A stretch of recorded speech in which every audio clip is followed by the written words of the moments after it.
The midday sun spilled across the marble floors of the Armand estate, illuminating the silent corridors with a soft glow that made every speck of dust look like suspended gold.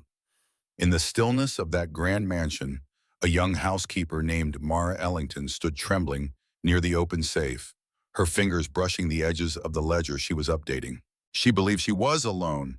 She believed no one would notice her lingering in the office longer than she should. What she didn't know was that at that very moment, Donovan Hale, the millionaire who owned the home, the man known for his icy composure and impossible standards, was standing at the doorway unseen, watching every second unfold. And the expression on his face was not anger. It was something far deeper, something sharp with memory, suspicion, and a hint of sorrow. The story of how Mara ended up in that moment began many months earlier. Long before she ever walked into the mansion, long before she ever imagined such grand ceilings or polished floors. She was a young woman who had once dreamed of becoming a nurse, someone whose life revolved around helping others, until tragedy struck her family with a force she never saw coming. Her mother's illness had drained every last bit of their savings. Medical bills piled high like mountains she couldn't climb. And with no father in the picture and no siblings to carry the burden, Mara was forced to leave school and take any job she could find. Working as a housekeeper wasn't her dream, but it was her lifeline. And the salary at the Hale estate, though demanding, was enough to keep her mother's medications flowing and food on their modest table. Donovan Hale was a man of reputation, one that echoed through business circles and philanthropic events alike. People whispered about his donations, his strict policies, his brilliance, and even his loneliness after the tragic loss of his wife 2 years prior. The mansion felt frozen in a time where happiness once lived, its halls decorated, but hollow. The only warmth came from the few staff members who respectfully kept their distance from their grieving employer. Donovan rarely spoke to them, rarely looked them in the eye, and rarely stayed home long enough for anyone to know him beyond cold greetings and quiet footsteps. But Mara was different. She walked the halls with gentleness, tending to the home with a kind of silent empathy. She dusted the framed photographs of the late Mrs. Hale, as if acknowledging the unseen grief trapped in them.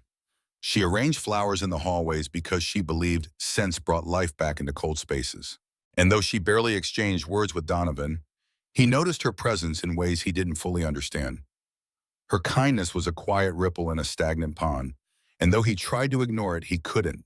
One day, when Mara received an urgent call from her neighbor saying her mother had collapsed, her world tilted. She rushed home, heart pounding, only to find her mother unconscious, her breathing shallow. The hospital demanded an immediate large payment for her admission and treatment, money Mara did not have and had no way of obtaining quickly. She begged, pleaded, cried, but policies were policies. With no one else to turn to, she ran back to work the next morning, feeling as though her chest was being crushed. Her mind raced the entire day as she cleaned, polished, scrubbed, and organized. She kept thinking, if I could just borrow something, just temporarily, just to save her. She didn't want to steal. She never thought of herself as the type of person who could even consider such a thing. But desperation paints even the most innocent minds with shadows. So when she found herself near the office during her lunch break, her hands trembling, she opened the door and stared at the safe, knowing she shouldn't even be in that room. She told herself she was only checking if the safe was locked because it was part of her cleaning route, even though it wasn't. She told herself she was only updating the maintenance ledger, even though she had already finished it earlier. But deep inside, she was fighting a storm she was losing control over. That was the moment Donovan walked in. He had only returned home to retrieve some documents before his next meeting. He had not expected to see anyone in the office, let alone Mara, near the safe, pale and shaking, as though the weight of her world sat on her shoulders. Something inside him stirred, some instinct whispering that this wasn't what it looked like. He watched quietly for a few seconds, unseen, studying the fear in her body language, the way her hands trembled as she wrote numbers without meaning, the silent tears forming in her lashes no matter how hard she blinked them away. He didn't see a thief. He saw a person drowning in something she carried alone. As Donovan stepped into the room, Mara froze, her heart plummeting. She expected shouting, termination, humiliation, maybe even police involvement. Her breath caught in her throat as he approached the safe, glanced at the open door, then gently closed it. His voice didn't rise. His brows didn't harden.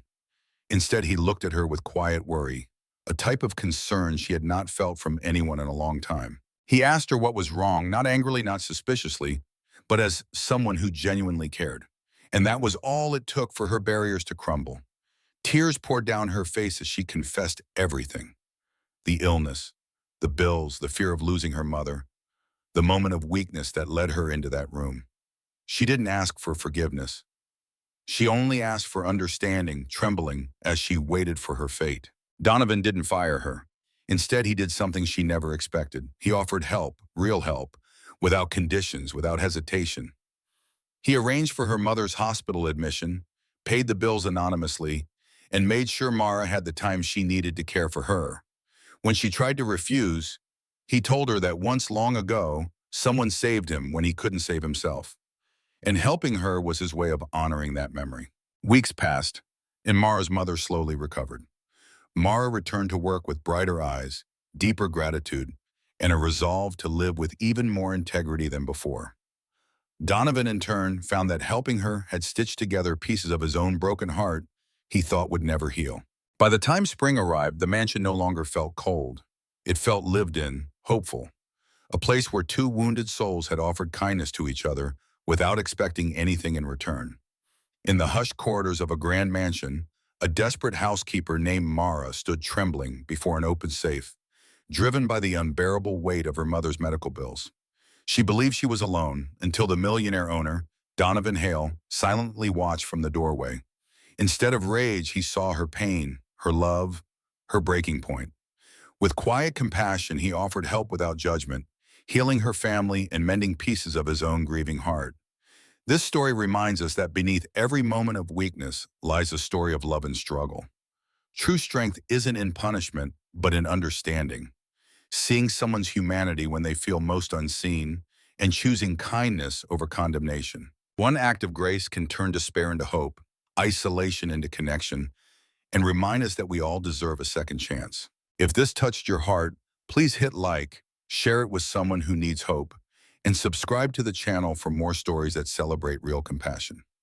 In the comments, tell me, have you ever been given a second chance that changed everything? I'd love to read your story.